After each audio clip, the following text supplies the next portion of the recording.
Rafa is drafted as a frequent participant in lower semi-pro bike sport contests, but with high expectations of eventually competing at the highest level of the sport. The younger man, however, seems to have a bad run of luck when he misses out on a race victory due to a motorcycle's power failure after sensationally gaining the lead from another position on the grid. Right after the race, he was contacted by a woman named Regina, who threatened Rafa with the prospect of competing for her cluster, Monlau.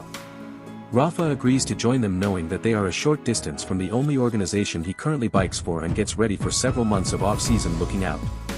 The guy has a job as a crane operator inside the ports of Barcelona. Once he is no longer playing sports or practicing on circuits, he is forced to undertake this job due to the fact that just motor racing can still not make him a lot of money at this time. Rafa and his younger partner, Natalia, are currently apart despite his being clumsy next to her and trying to be there at a different moment. This means that Rafa's own circle of relatives will soon come into being. Mateo, their kid, seems to enjoy spending time with his father at his garage-turned-basement-like residence, and Rafa is also quite proud of Mateo. Rafa visits his wife's flat one day and finds the space thoroughly wrecked and his wife overloaded. He asks Natalia what is going on, confused and worried, and she reveals that the woman, who also tries to make ends meet, particularly with their son, has run into difficulty with drug smuggling. She had kept capsules worth €100,000 hidden in her home for a gang, and as a result, she was robbed of her prescription. If she did not currently continue to take the medicine at regular intervals throughout the week, the men to whom it belonged had threatened to beat her up even worse. Rafa has no choice but to protect his friend and son while knowing that they are involved in drug dealing. With the help of his friend Explorer, Rafa locates the drug dealers and sets up a meeting with them while providing them cover in his own flat. Rafa agrees to a shady plan that will need him to import capsules on his bike through the thruway for 2 months after meeting with the drug lord Carlos and trying to figure out a way to help his girlfriend. In exchange, Carlos the Jackal promises Natalia will also be allowed some privacy. Carlos explains that the local drug supply chain has been broken down as a result of the violent protests that occur almost every evening in the city and its restricted zones, forcing him to buy cocaine from French dealers in Marseille. He now needs the drug to be transported from Marseille port to his detention Barcelona within an almost impossibly short period of hours, and he chooses Rafa to do the mission by using his athletic abilities. The first time Rafa takes the trip, he is pushed over to Marseille, given the prescription and then the bike, and learns more or less exactly what he needs to do. He crosses the international border without pausing because the tolls for his motorcycle can be regularly paid. He might then be forced to meet the drug gang members so they can fill up the tank on his motorcycle without his having to stop at a fossil fuel station. Rafa may be tracked via GPS and may also be regular at certain points throughout the project. The rider can perform admirably on the given superbike or perhaps avoids a police car while pursuing it at a high rate of speed. Rafa is assigned to carry out such smuggles until Carlos the Jackal has paid off Natalia's debt or appears to have given the person some decrease of the drug after successfully performing in any such test run. Rafa is given amphetamine pills by Carlos Accentburo in order to keep him more alert on the road because the runs now need to be increasingly more strong and in shorter amounts of time.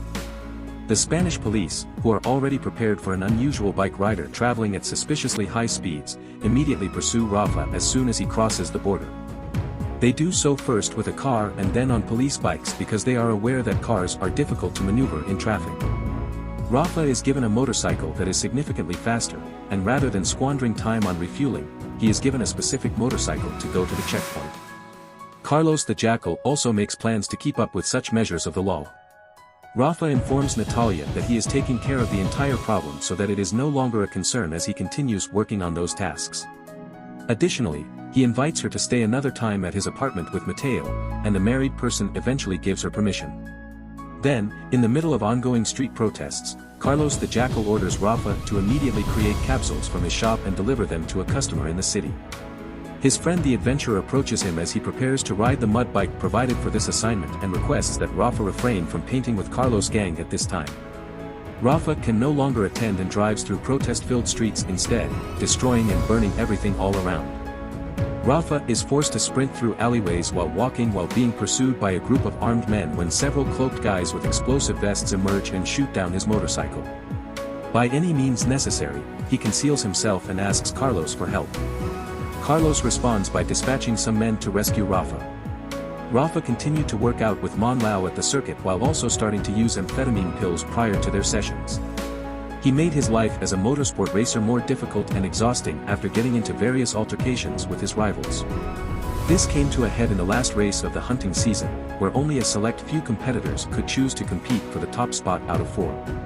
Rafa was likely heartbroken by the fact that despite everything that was going on in his life, he was unable to finish the race. The provincial capital informs him, to his disappointment, that she had to remove him from the team. The day in the end approaches when Rafa will complete the ultimate duty for Carlos the Jackal and his group after having lost his job at Intervals the Dockyard.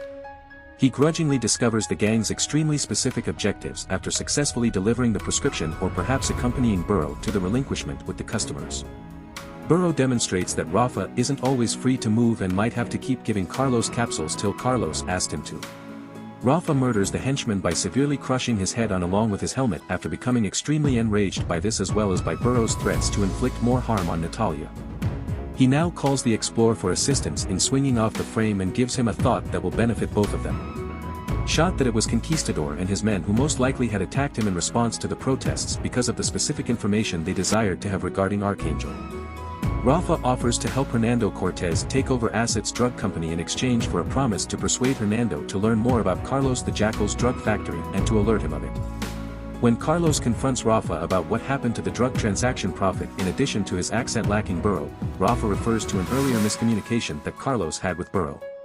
He claims that Burrow had mentioned a problem more or less pertaining to the area of his relative Fidel. Carlos the Jackal now hurries over to his drug warehouse with Rafa in tow as Fidel became the person he had previously believed was running towards him. When he arrives, he is forced to admit Rafa's lies because his squealer informs him that Fidel has been imprisoned for more than a week at this point. Rafa makes an attempt to flee but is unsuccessful, and he is captured by Carlos the Jackal inside the trunk of his car. Explorer and his crew had been tracking Archangel Acid's truck for a short while until Rafa reported them his current location. Conquistador locates them and sets up an ambush by slamming a truck into one of the vehicle's sides. Then, he quickly kills Carlos and frees Rafa from the trunk. Rafa heals from his injuries and is then observed spending some happy time on with his own group of family once every several weeks as Hernando Cortez takes over the drug business. He now repeatedly receives a call from Regina, who requests that he meet her on the Somme because her group has come together to provide the racer the opportunity to perform against the odds. In a stroke of luck, Rafa agrees and goes all the way down to gratify her. However, the moment is abruptly over while the cops show up and arrest Rafa. They note that numerous pieces of unfavorable evidence implicating him with drug trafficking have been discovered, and that without his skill as an adept bike rider, the police would not have thought twice before booking him into jail. They now offer him a way out of trouble: sign up with the police force to work as a law enforcement rider for the Central Narcotics Squad.